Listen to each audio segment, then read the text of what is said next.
अस्सलाम वालेकुम my YouTube family, कैसे हैं आप लोग। उम्मीद करती हूँ ठीक होंगे, खुश होंगे, खैरियत से होंगे। जहाँ रहें खुश रहें, आबाद रहें, अपने प्यारों के साथ, अपनी फैमिली के साथ। और अपनी दुआओं में हमेशा मुझे लाजमी याद रखा करें, क्योंकि जिस सिचुएशन में, जिस कंडीशन में मैं गुज़र रही हूँ वो बहुत ज़्यादा तकलीफ़ देह है, बहुत ज़्यादा पेनफुल है। एक आजमाइश है अल्लाह ताला की तरफ से। और दुआ कीजिएगा कि मैं इस आजमाइश पे पूरी उतरूँ और अपने बच्चों के साथ अपनी इस बीमारी से लड़ूँ, सर्वाइव करूँ और ठीक होके अपनी लाइफ जो है वो अपने बच्चों के साथ प्रॉपरली जो है वो आगे उसको लेके जाऊँ।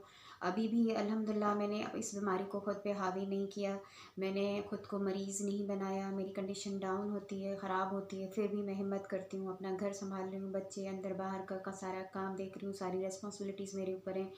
3 बच्चे हैं, उनको स्कूल भेजना और उनके सारे काम करना, ये सारी मेरी रिस्पॉन्सिबिलिटीज़ हैं। अल्हम्दुलिल्लाह मैं जितना हो पा रहा है मैं उसको पूरा करने की पूरी पूरी कोशिश करती हूँ। और तबीयत कल ठीक नहीं थी बिल्कुल भी, इसलिए कल ऑफ़िस की भी छुट्टी की और कुछ ज़्यादा शूट भी नहीं कर पाई। मैंने कल वीडियो भी अपलोड नहीं की। तो बस दुआ कीजिएगा कि आगे की जो है जो भी ये आज़माइशें हैं वो अल्लाह की तरफ से होती हैं, ये मेरा यकीन है। और अल्लाह ताला उन लोगों को आज़माइश में डालता है जो उनके नज़दीक, उनके बहुत ज़्यादा नज़दीक होते हैं। बात करूँ अगर मैं अपनी लाइफ में आने वाली आज़माइशों की, तो इससे पहले भी मैंने बहुत बड़ी बड़ी आज़माइशें देखी हैं।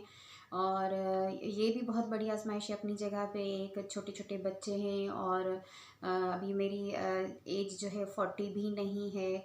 और जो है 30 प्लस जो है वो मेरी एज अभी है, 40s तक नहीं गई। और उसमें जो है मेरा कैंसर डायग्नोज हुआ 3rd स्टेज पे, जबकि सुना और कहा अब तक ये सुना था कि 40 के बाद आपको टेस्ट वगैरह करवाने चाहिए, मे बी आप में ये डिज़ीज़ हो या कुछ हो। तो बस होने को जो चीज़ होती है वो कभी भी किसी भी वक्त किसी भी एज में हो जाती है। तो रही बात आजमाइशों की, तो आजमाइशें मेरी पैदा होते ही मेरे साथ जो है वो चल रही हैं और मैं सरवाइव करती आ रही हूँ इतने सालों से। शादी से पहले भी मैंने बहुत ज़्यादा सरवाइव किया, क्योंकि मैं एक वो चाइल्ड थी जिसके पेरेंट्स जो है वो बचपन में जिनकी डेथ हो गई। मैं 7 मंथ्स की हुई, मेरे बाबा की डेथ हुई। मैं 2 इयर्स की हुई, मेरी मम्मा की डेथ हुई। फिर मैं अपनी बाकी ख़ानदान के रहमो करम पे थी, नानी नाना और फिर मामू, और उन लोगों ने जो है मुझे सपोर्ट किया या जो है अपने घर में रखा। मैंने जो है खुद से जाके जो है 6th क्लास में अपना एडमिशन करवाया था। और जो है उसके बाद मैंने जो है अपनी मैट्रिक से मैं जॉब कर रही हूँ, आज तक मैं जॉब कर रही हूँ। शादी से पहले जॉब की, शादी के बाद जॉब कर रही हूँ। अपनी खुद की सारी जो भी रिस्पॉन्सिबिलिटीज़ हैं फाइनेंशियली, वो सारी हमेशा मैंने खुद जो है वो खुद को सपोर्ट किया है। और उसके बाद अब जब बच्चे हुए तो फिर घर और बच्चों की रिस्पॉन्सिबिलिटीज़ भी जो है हस्बैंड के साथ मिलकर मैं पूरी करती रही हूँ।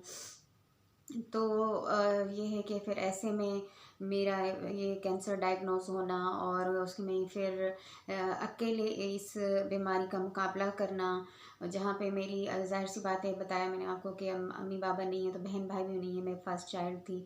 तो मेरे सिस्टर्स नहीं है, मेरे भाई नहीं है कि मॉरल सपोर्ट के लिए कोई मेरे साथ खड़ा हो, कोई मेरे साथ हॉस्पिटल चले। और इसके अलावा जो है बस मैं और मेरे बच्चे हैं, बस हॉस्पिटल भी जा रही हूँ, बच्चों को भी देख रही हूँ, घर की बाहर की सारी रिस्पॉन्सिबिलिटीज़ देख रही हूँ। तो ये अगर देखा जाए तो एक अकेली बंदी जो कि ऑलरेडी जिसके ब्लड रिलेशंस में से कोई सपोर्ट नहीं है, माँ बाप नहीं है, बहन भाई नहीं है, और अभी जो है इतनी डेंजरस और पेनफुल बीमारी से लड़ रही है, केमोथेरेपी ट्रीटमेंट चल रही है मेरी, और फिर भी मैं खड़ी हुई हूँ। मैं घर देख रही हूँ, मैं बच्चे देख रही हूँ, मैं बाहर की रिस्पॉन्सिबिलिटीज़ देख रही हूँ, मैं घर की रिस्पॉन्सिबिलिटीज़ देख रही हूँ। और ये सारा मेरे मालिक का करम है, उसकी उसकी नवाजिश है कि उसने मुझे हिम्मत दी है, मुझे हौसला दिया है कि मैं ये सारी चीज़ें कर पा रही हूँ। मुझे कभी कभी यकीन नहीं आता खुद पे कि ये सब कुछ कैसे हो रहा है, क्योंकि जाहिर सी बात है एक एक तो ये होता है स्ट्रेस आपको कि आप बीमार हो, पता नहीं रिकवरी होती है या नहीं होती है, यही बहुत होता है। लेकिन मेरे साथ तो ज़ाहिर है घर को भी मुझे देखना है, बच्चे भी देखने, और मैं अकेले अपनी ये सारी घर की और बाहर की और बच्चों की रिस्पॉन्सिबिलिटीज़ को देखती हूँ। और ऐसे में ये इस बीमारी को भी जो है मैंने लिया हुआ है, उसकी ट्रीटमेंट भी चल रही है साथ साथ। अभी जो है कल मुझे हॉस्पिटल जाना है, ब्लड टेस्ट करवाना है, उसके बाद परसों मेरा अगेन 5th केमोथेरेपी डोज है। तो बस पता नहीं ये हिम्मत कहाँ से आ गई है मुझ में कि ये सारी चीज़ें हो पा रही हैं। इसमें मैं मेरे कोलीग्स का थैंक्स, मेरे फ्रेंड्स का थैंक्स, और वो बहुत सारे लोग जो मेरे लिए दुआएं करते हैं दिल से, उन सब का थैंक्स। और सबसे बढ़कर ऊपर जो बैठा हुआ है उसकी मेहरबानी, उसने मुझे हिम्मत दी है, उसने मुझे हौसला दिया है कि मैं अपना ये इस बीमारी से जो है लड़ सकूं। और मैं लड़ रही हूँ। मैंने खुद पर इस बीमारी को हावी नहीं होने दिया। मैं पेशेंट नहीं बनी, मैं लेट नहीं गई, मैं सो नहीं गई कि बस मैं अब कुछ नहीं कर सकती।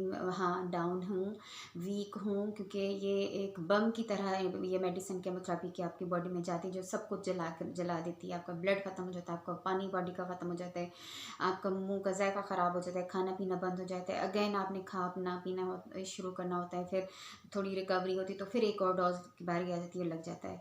तो मैं ये कभी कभी सोचती हूँ कि ये सब कुछ में हो रहा है मेरे साथ और ये मैं सब कर रही हूँ, तो मुझे खुद यकीन नहीं आता।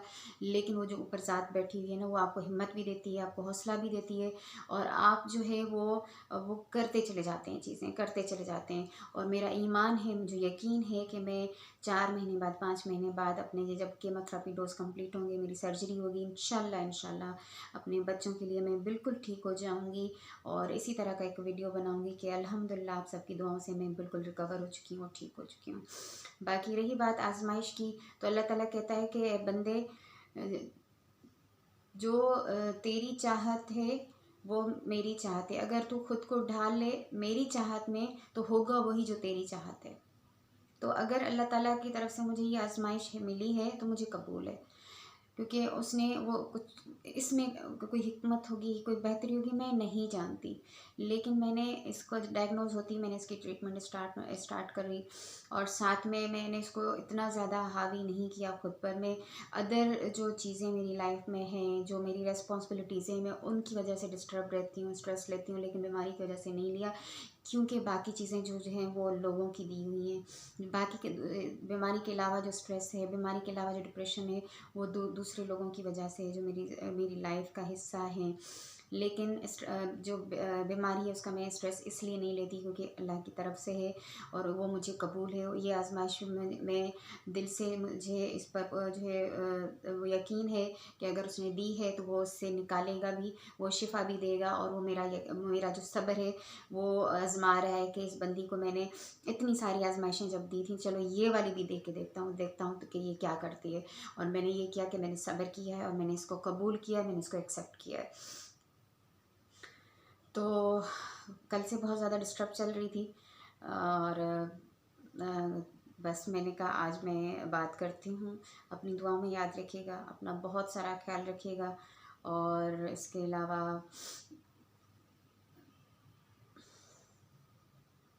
Thank you so much. अल्लाह हाफ़िज़। चैनल सब्सक्राइब नहीं किया तो कर दीजिएगा प्लीज़। अल्लाह हाफ़िज़।